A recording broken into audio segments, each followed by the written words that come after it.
Dans l'armoire électrique de la MLD 325, on va retrouver donc divers composants.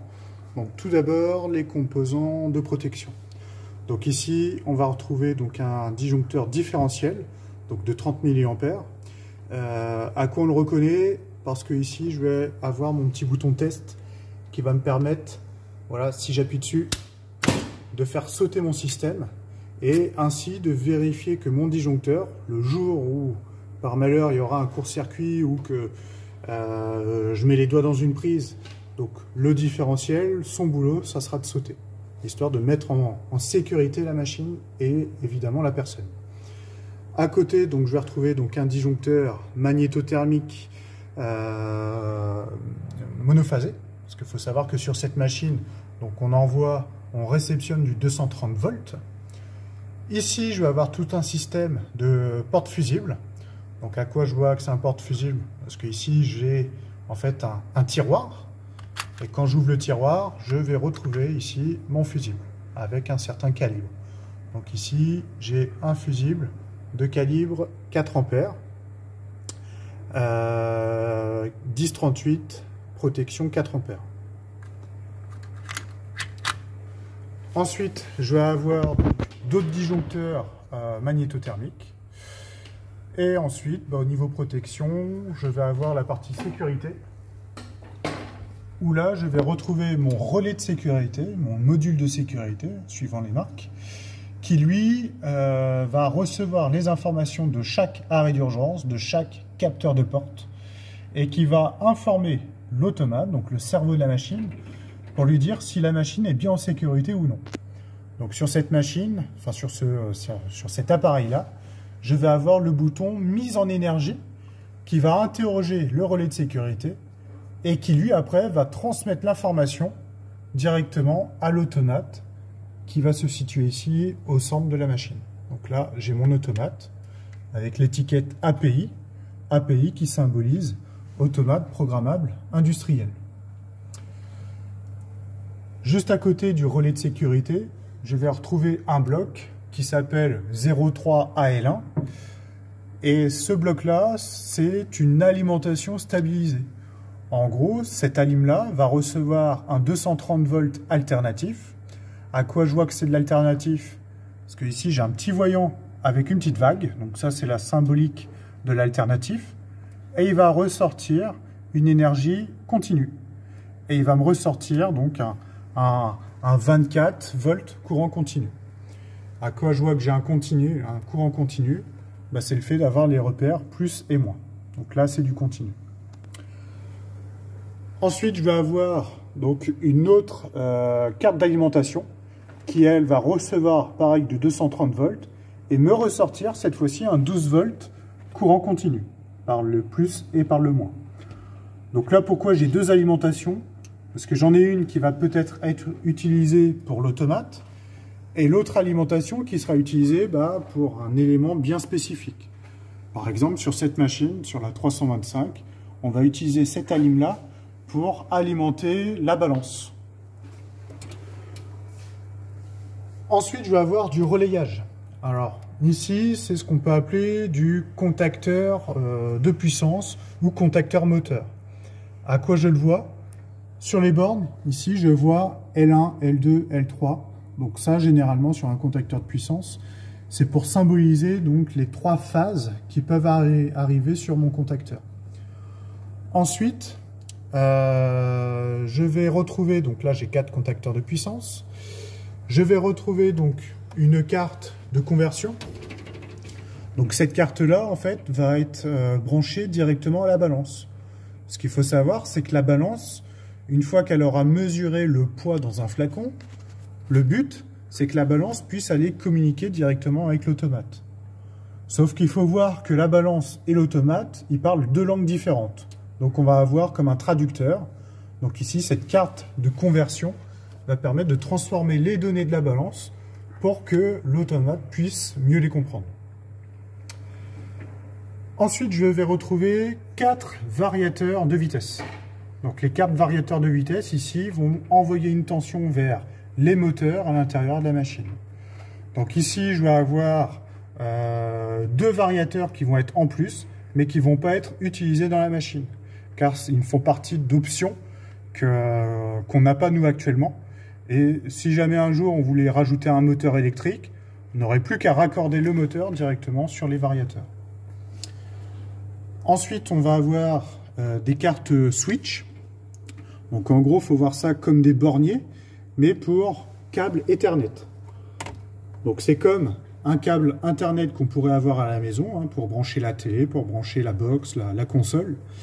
Sauf que ces connecteurs-là, en fait, vont être soit directement reliés à un PC informatique, soit reliés au variateur de vitesse, soit reliés à l'automate ou à l'écran de la machine. Donc ça, c'est de la communication Ethernet.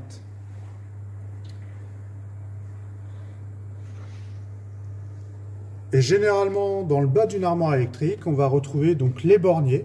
Donc les borniers, il faut voir ça comme des dominos, hein, c'est comme des raccordements de fil à fil. Donc j'arrive avec un fil, j'arrive avec mon bornier, et je repars avec un autre fil. Et ici, je vais retrouver donc des repères de fil, des repères de câblage qui vont être utilisés lors du diagnostic sur machine. Donc là, j'ai du fil bleu marine. Donc c'est pour symboliser dans une armoire électrique que dans le bleu marine, on va avoir du 24 volts courant continu qui va circuler dedans.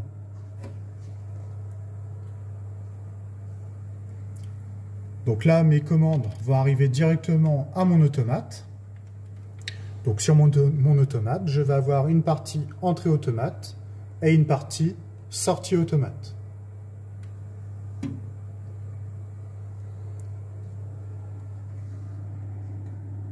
Ici, je vais retrouver donc des borniers, donc c'est le même style que ceux-là, sauf que ces borniers-là, c'est des borniers de terre. Donc tout ce qui est carcasse métallique, tout ce qui est capteur qui comporte une carcasse métallique, vont être raccordés sur un bornier de terre. Et après, je vais retrouver donc des boutons. Donc ici, je vais retrouver mon bouton mise en énergie. Et ici, je vais retrouver mon bouton arrêt d'urgence.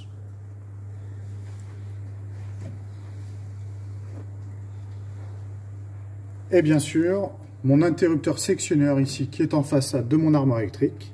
Et comme je vous disais tout à l'heure, cette machine reçoit un 230 volts alternatif. À quoi je vois que c'est un 230 ? J'ai un L, j'ai un N, phase neutre. Et si je venais mesurer ici avec un appareil de mesure, je contrôlerais mes 230 volts alternatifs.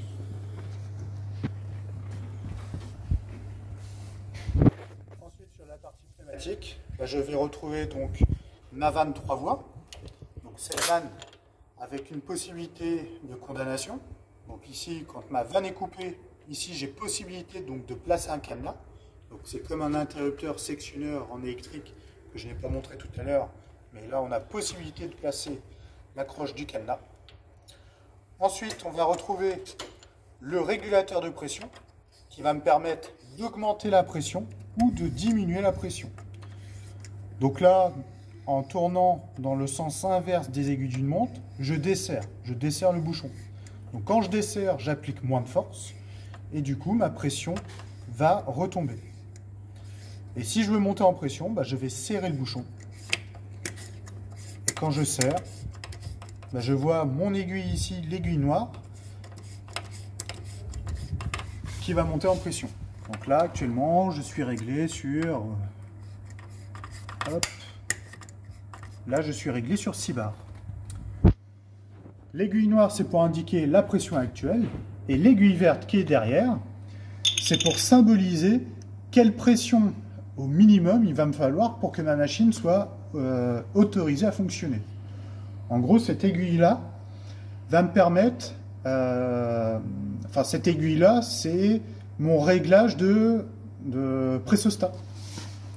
Ici, je vais avoir une petite vis de réglage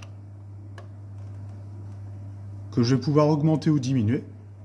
Et si l'aiguille verte a dépassé l'aiguille noire, ma machine ne fonctionnera pas. Parce que ma machine, là, vu comment je l'ai réglée, elle va attendre que j'ai presque 8 bars pour fonctionner. Si je n'ai que 6 bars, elle ne va pas vouloir. Donc l'aiguille verte, elle est positionnée sur un pressostat, mon capteur de pression. Donc là, elle était réglée sur cette valeur à peu près. Donc là, ça veut dire qu'au minimum, il va me falloir au moins 2 bars pour que la machine puisse fonctionner. Donc mon pressostat est intégré à mon manomètre. Derrière, je vais avoir un système de filtre. Donc mon filtre, en fait, il est caché, on ne le voit presque pas. Sauf qu'ici, je vais avoir un réservoir que je vais pouvoir démonter. Donc, je descends vers le bas et je tourne vers la droite ou vers la gauche. Donc, tout dépend des composants. Donc là, pourquoi je ne peux pas l'ouvrir? C'est parce que je suis sous pression. Donc, je coupe ma pression, je décapsule, hop. Et ici, je vois l'état de mon filtre. Donc, le filtre est ici. Donc, quand ma vanne d'air est actionnée, l'air va passer au travers du filtre et l'air va traverser le filtre pour pouvoir circuler vers mes autres composants. Et ce système de filtrage, si jamais l'air est pollué, je vais avoir des impuretés qui vont descendre donc, dans le bas de mon réservoir et je vais pouvoir donc, les purger donc, manuellement. Donc j'ai un petit bouton derrière qui va me permettre d'évacuer les impuretés qui se situent à l'intérieur. Et ensuite, je vais avoir donc ce bloc-là. Donc dans ce bloc-là, il y a une partie électrovanne générale. Donc quand ma machine, je la mets en énergie, cette électrovanne va s'alimenter électriquement, va comme ouvrir une porte pour envoyer de l'air dans la machine.